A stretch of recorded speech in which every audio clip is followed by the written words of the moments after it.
in driving change. And so it's just like in mathematics or statistics, whatever. There are formulas you have to use in solving every problem in mathematics or in statistics. So if you use the right formula, there is a high probability that you get the right answer. If you don't use the right formula or you concoct something, the probability of you getting the right answer is 1 in infinity, most unlikely. And therefore, those who are driving change need to understand that there are technologies, scientific management technologies that are utilized in driving change and managing change. Change leadership helps corporations or organizations in time of change. In what way? By utilizing the power of vision in translating a mission statement into daily business operations. Now what happens traditionally is that every organization, the founder, makes up a mission statement, a vision, and goals to be achieved. Now, this very model of leadership, keep in mind that leadership, especially in the 21st century, is so vast. There are classical and contemporary leadership theories or leadership models. And there are so many, they just keep increasing on a daily basis. And therefore, if you want to address any issue, you have to figure out what leadership model would be most suitable for addressing that problem. And so change leadership is the most practical model that change initiators, successful change initiators, utilize because it enables the translation of mission statement into operational reality. Leadership and change management are mutually inclusive. This is from Kolkata 2012. Kolkata is a very famous management guru. He was teaching at Harvard University in Boston, Massachusetts. Now he has a big corporation, a big management corporation based on this model of leading change. And so he had mentioned that we cannot separate leadership from change management. In other words, when two elements are mutually inclusive, it means that they can exist in separation. I mean, it's like you have a coin. You can toss the coin, either you get the head side or the tail side. The two of them cannot appear at the same time. Therefore, they are mutually exclusive.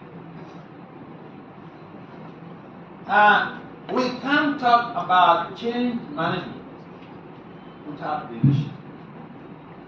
It's so imperative. I mean, it's like you ask, or you make some arrangement for what do you call it? A hen to pass stool, and this is the condition you give.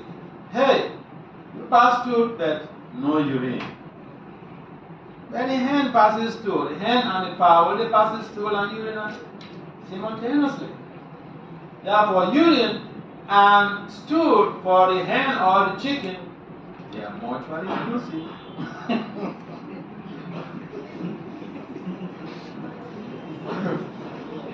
Okay,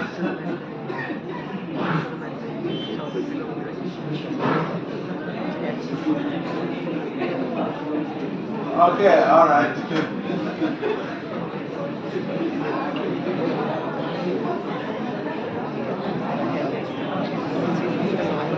That's okay, that's okay, that's okay. Change leadership strategies significantly impact change management. Significant impact implies positive impact. In other words, change leadership strategies facilitate successful and sustained change management. See, every day we are experiencing a change on individual level,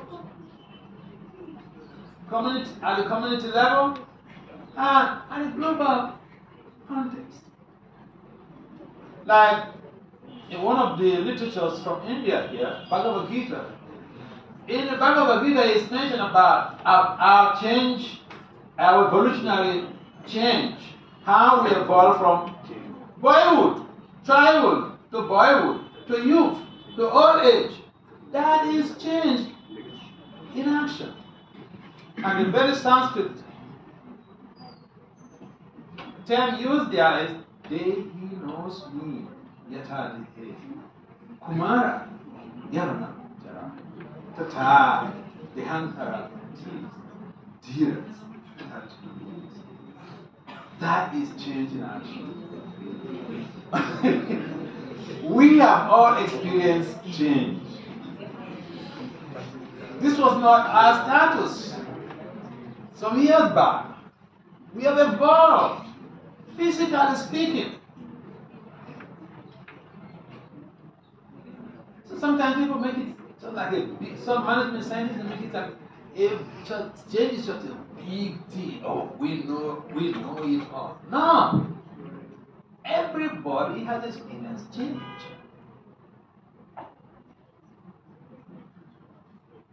And therefore, the proper approach is that change leadership the strategies implied in change leadership does have a positive effect on the management of change.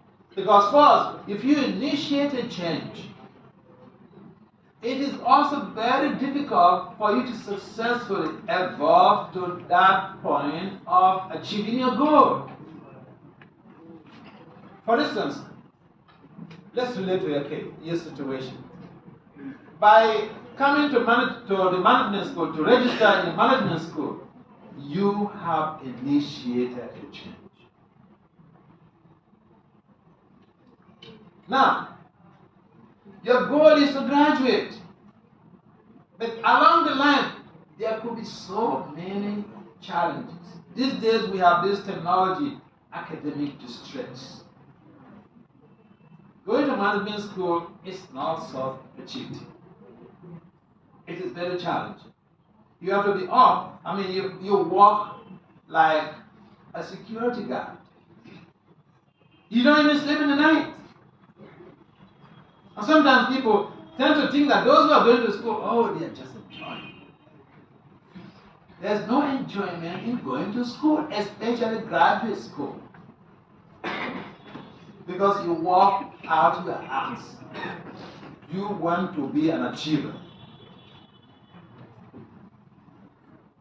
Just like in corporations, when a change is enacted, there are bound to be resistance to change. Now, even on individual level, say you are educational initiation of change. You're pursuing a master's program, MBA. You're bound to have, and you have experienced resistance, challenges on your path in educational career. There are those endogenous resistance or challenges. There are also the exogenous or intrinsic are extrinsic challenges that we face. And these days, one of seems like we don't care about it, but identify one of the major resistance to educational change initiation protection, and that is the modern day internet system, the cell phone. Sometimes I know students who have failed out of their school from their program because of internet. So the internet could be seen as a source of resistance to the change we have initiated in our educational evolution. It doesn't mean that internet is a bad thing. I don't go to physical libraries. I use the internet for my research. And, I got my way going. But for you to use the internet, you need to have high self-control. High self-control. Otherwise, you will be dislodged from your path of worship. And so we find that we initiate a change, and there are so many resistances to change. On practical level, organizational level, even on global level, change has never been easy. And that is a general problem. But the specific problem is that individually, we don't seem to recognize how change leadership is an effective tool in change management.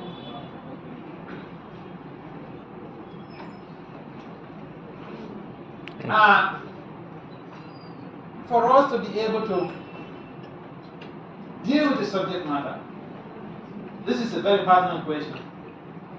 Is this subject you're talking about, is it not already in the domain? Is it not in the medical literature? Is it not in the management literature? Are there no researches about this point? If there are researches and you are repeating the same point, it becomes like a parrotology. Parrots? You can train a parrot to talk, to speak, to repeat what you said, but there is no innovation there. The parrot is not trying to fill a gap. It's just repeating what you said. As a scholar, you are not supposed to repeat just what you have read. Where is the gap? Where is the gap that you are filling in the management literature? So, although there is so much of research on change management, research on the impact of change leadership on change management is negligible. Therefore, the researcher, or therefore, I explore change leadership for a successful and sustainable change management. You get the point? Filling the gap in the literature. This is required, especially when you are doing a management program, like in my university. There are set down list of things expected in each and every section of your dissertation. Next slide. Definition of concepts. Change management is the application of a structured process and set of tools for leading the people's side of change to achieve a desired outcome. Traditionally, we think of change management as an organizational stuff. But organization is made up of people. Organization is not just a vacuum or whatever. It's people that constitute organization. And change management is basically about people, the people side of change. In fact, AFCA, which is one of the models that we are using in this very presentation, ProSheet is the company that produced these scholars who developed the AFCA model. A change is a project, initiative, or solution introduced in an organization to improve the way work is done, solve a problem, or take advantage of an opportunity. Again, ProSheet 2020. Social change is the augmentation of human or social conditions by supporting individuals, communities, organizations, nations. Change leadership is the process of leading an organization through, or an individual, through significant disruptions, transitions, and other organizational transformations. So, this very model, change leadership model, out of hundreds and hundreds of change leadership leadership theories. Change leadership specifically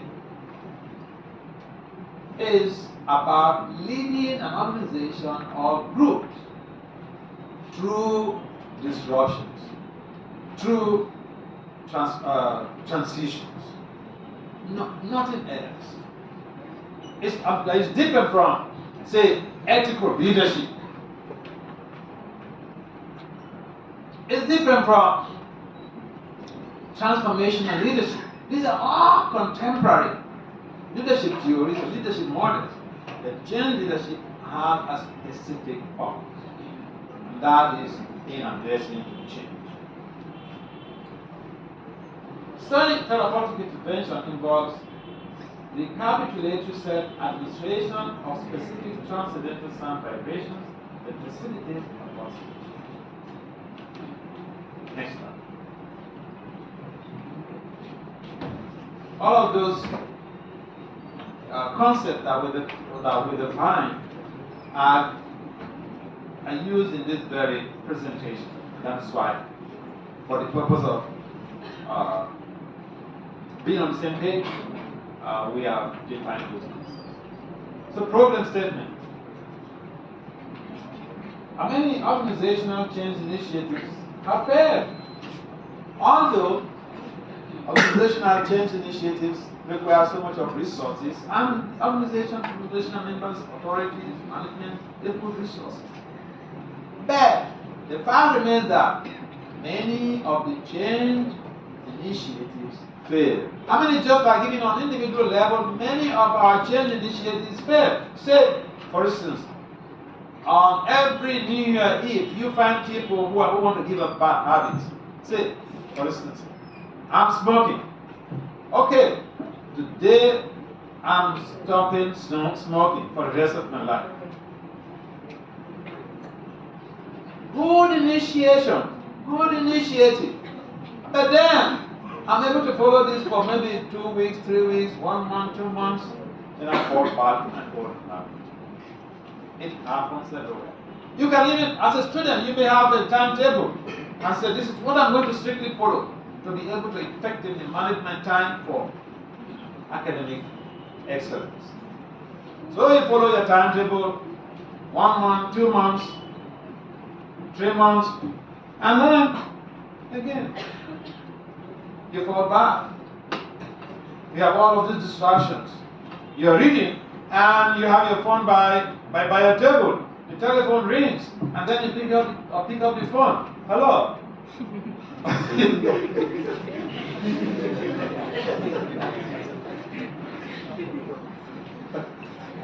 So, you may have very good intentions, but to manage the change is very difficult. You may initiate the change and obtain that initiative, but how to manage it. In other words, you may say, well, I want to use this time. You did it, initiation, you did it. created a timetable. You followed it for some days. Sustainable management of that initiative is always a challenge. And there are so many factors militating against sustainable change management. So, why do change initiatives fail? On the organizational level. This is on the organizational level. This is based on Kolkata's leading change model. Kolkata's 8-step leading change model. The first 8 items there is based on Kolkata's leading change model. So organizations, change initiatives in organizations fail because the managers, the authorities, they never establish high sense of emergency. If you want to initiate a change, you have to sell the idea of emergency to all stakeholders. Why you need this change in the company? Why you need this change in the institution? If that is not done, you will meet with so much of resistance because people in general, they prefer status quo.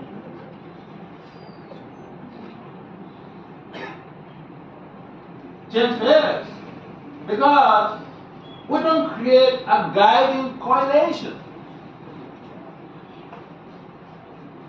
If you have to initiate a change, you have to sell your idea to other people in the company or in the organization, but you also have to provide the guiding correlation. If that is not there, that is a big attribute for change failure. People will resist that change initiative. See, this change is very good for you, MPA guys, because you'll be going into the workforce and you'll be heading departments and you will be initiating change. So you need to know why the change initiatives fail and how to guide it. Not generating a vision and the strategy. Every organization has a strategy. Every organization has a vision. So if you're initiating a change and you don't stipulate the vision and the strategy, intelligent people will resist that change initiative. They will not cooperate with you, boys.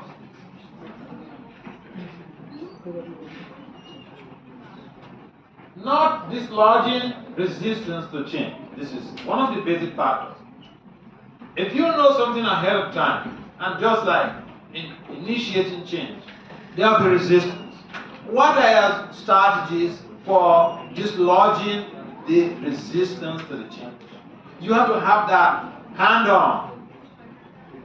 If you have those strategies hand-on, you can use those strategies to be able to dislodge the resistance to the change. Not planning and creating short-term wins.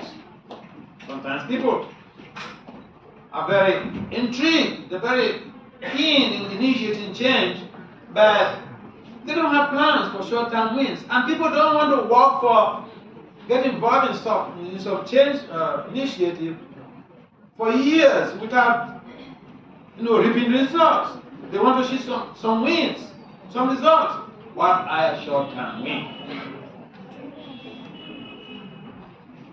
Premature victory declaration. Sometimes the change has already just started, and we're making some proclamation. Oh, all is perfect. All has gone well. And then there is a setback.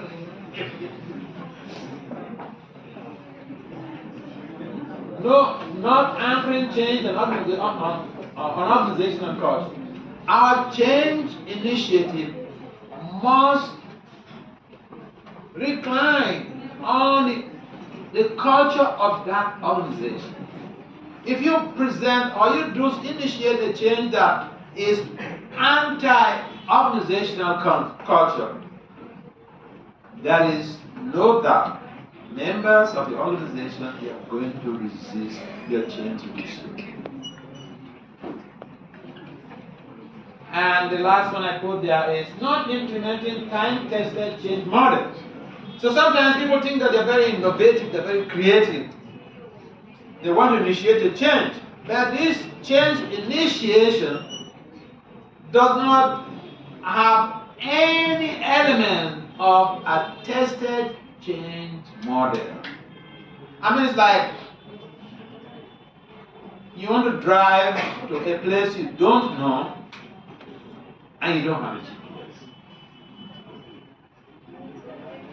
You just drive it and you're believing, you believe. But your belief should be backed up by scientific values.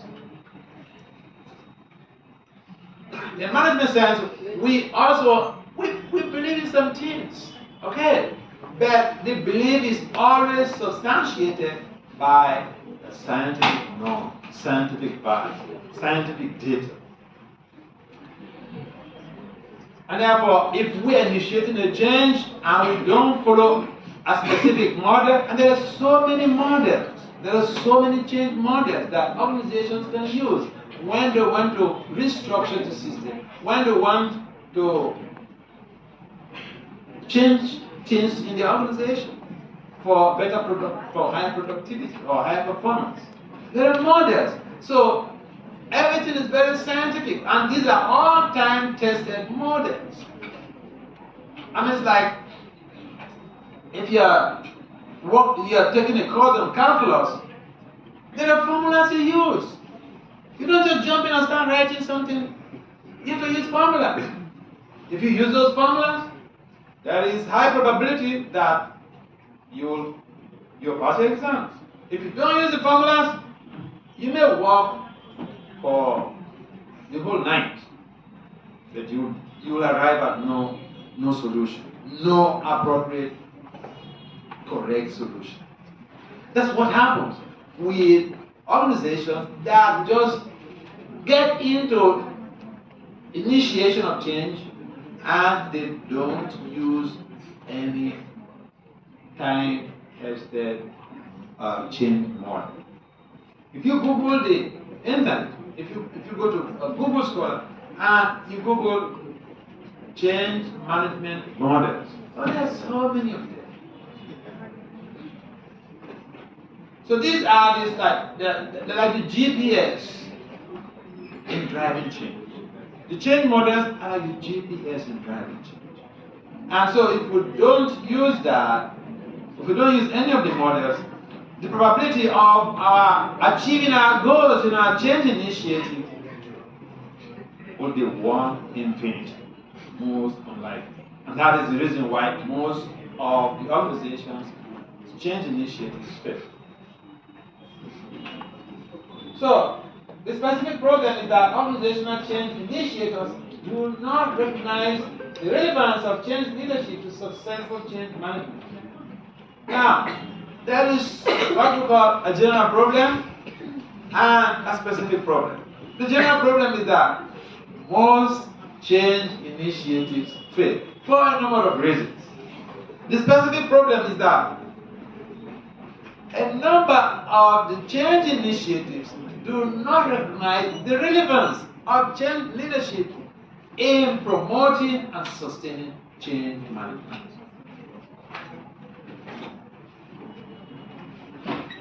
Research on effective change leadership for change management is negligible in the management domain. Now, these are basically strategies we use in crafting research papers for publications in peer-reviewed journals. You have to indicate, you have to create, you have to show the reader or the reviewer the general problem you are talking about and the specific problem you are addressing. And of course, also whether your presentation or your research is addressing a gap, is covering a gap in literature.